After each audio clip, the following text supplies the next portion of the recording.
Victor here. Today is another update on the Icepick attack.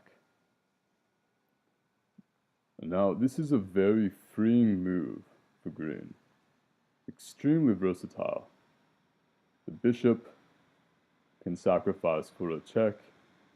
Queen can come in for a check. Coordinate with that queen. The pawn can come up. Coordinate with this queen. The knight can come up. This just leaves open all these pieces for green. Not to mention, you create a tension with yellow, and also you allow the queen to come into this square, if need be. So this is an extremely versatile opening, and it really works best when blue's pawn is also up here, so that red and yellow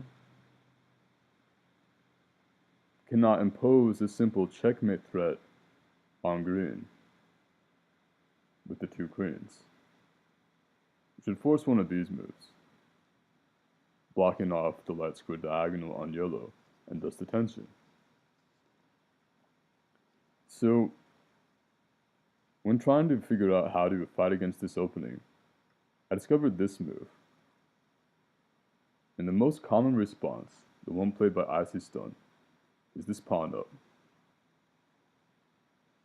Now after yellow's next move, this does a couple of things. Opens up the queen, so that there cannot be this pawn up. And secondly, what it does is it blocks off this diagonal, which is much more important actually. Now, of course, when I said that it blocks this pawn up, obviously the bishop can still check, but of course, yeah, this is something that had to be accounted for. But this is the most versatile move because it maintains the tension and it creates thus kind of a waiting move, which would fight against green's best response, otherwise best response, with queen up. Now here, red goes in. Now you have to address this because this tension is maintained, which buys red and yellow an extra move. If it's ignored,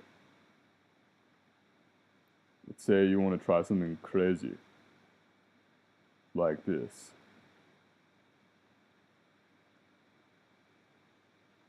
Red's just going to move up over here. And yellow, its queen will move up here, double check red. The queen sack doesn't work in this line.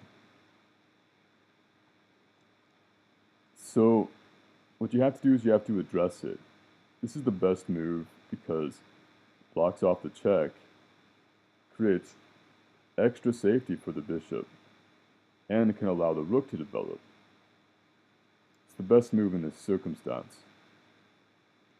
So here, yellow is no longer interested in maintaining the tension and just takes. The reason why is because green's next move is very devastating, and red must capture the queen, because this queen is a beast, being able to strongly attack both red and yellow. So you must capture. Blue takes back.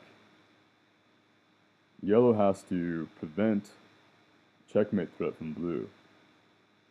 And here, of course, is red, you have to take.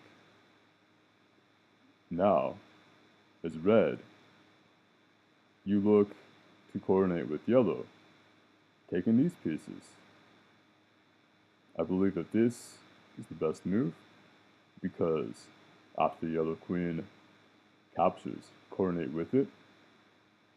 And you could say that although green's bishop is developed, queen can come out.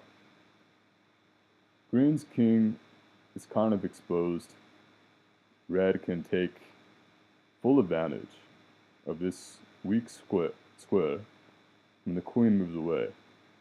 I think it's somewhat roughly equal, but there's a very slight positional advantage for red and yellow, which is why I think that this variation is still good as the Icepick attack. It really prevented this key critical move.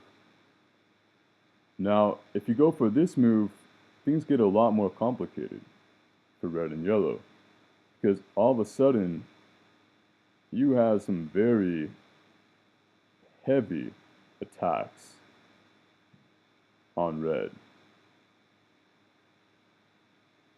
All of these pieces are looking to pounce on red. And the bishop is hanging. What do? You take the pawn in this line, which I call the broken ice variation. Now here is yellow. You really want to maintain the tension here. You want to go in for a knight check, if possible. And after this move, green can come in for his own check on an unprotected pawn, which forces this move by red, protecting that square. So, to continue, maybe you could prevent the knight coming in, because it's also very powerful here.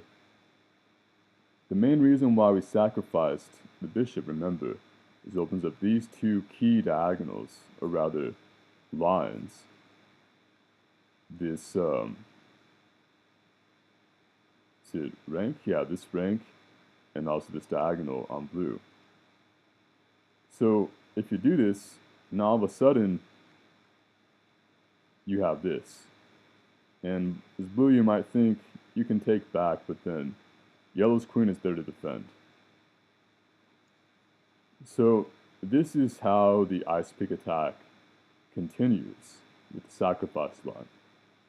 Of course, it gets somewhat complicated because it's a very strong post for the green knight. This pawn will move up, and red may have to delay an extra move. But I think this is still, theoretically to me at least, seems okay at the very least for red and yellow. And it's also really fun. I think it's good. Only time can tell the complications of this variation. Now, the third variation we're going to be looking at.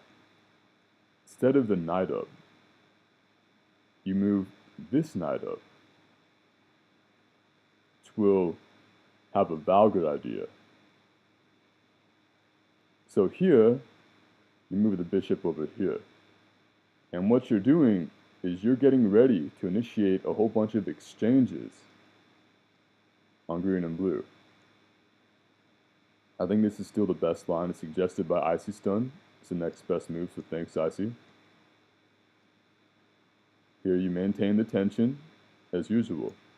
Now, if you move up, check.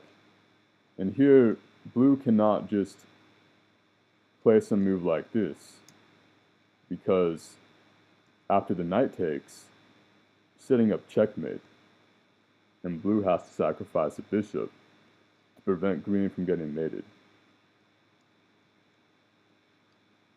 So here, you really have to do something like this.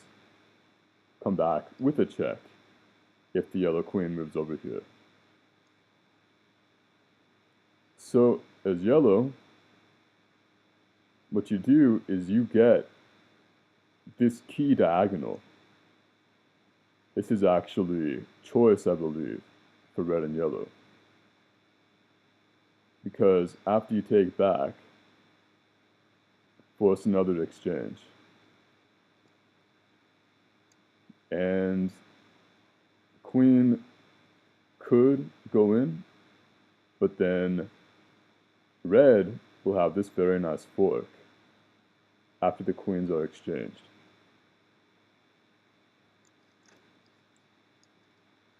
Of course, you could, let's just continue the play here.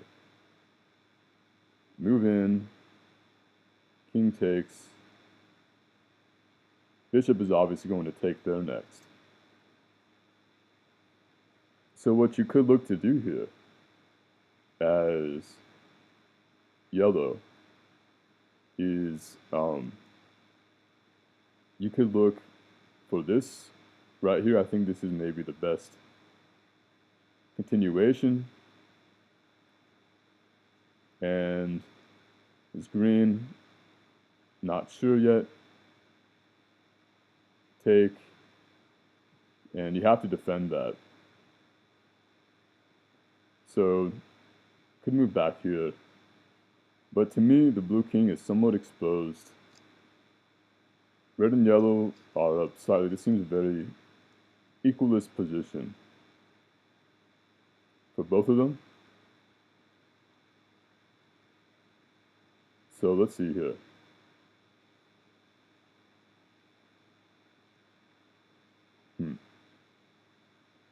Let's say I'm kind of curious now, because if the pawn moves up here, now obviously can't really have it happening, because yellow has the extra move to take back the red bishop, so you are winning a piece in this variation. Actually, this might be the best variation here. And I'm not sure how blue can deal with this tension, can take advantage of green being able to take that next turn. Maybe there's this, and then take idea, but then that just leaves this hanging, and all yellow has to do is defend against that, queen out. So yeah, as you can see, this gets kind of complicated. I even kind of missed a slight variation there. But these are the variations of the Icepick attack that I've found. Again, because it's so strong in its versatility and its ability to directly oppose both the red and yellow, the Icy Stone Cooch Teamy defense is very formidable and can force a lot of trades. So, in some of these variations, as you saw, red and yellow have to play for maybe a slight positional advantage, or just even one material, a single pawn, which is not really much material at all in four-player chess, where position is much more important than slight material gains. So these are the lines I've seen for the Icepick attack. Again, this is still under development. If you think I missed anything, feel free to let me know. And I hope you liked the video. Catch you next time. Peace out.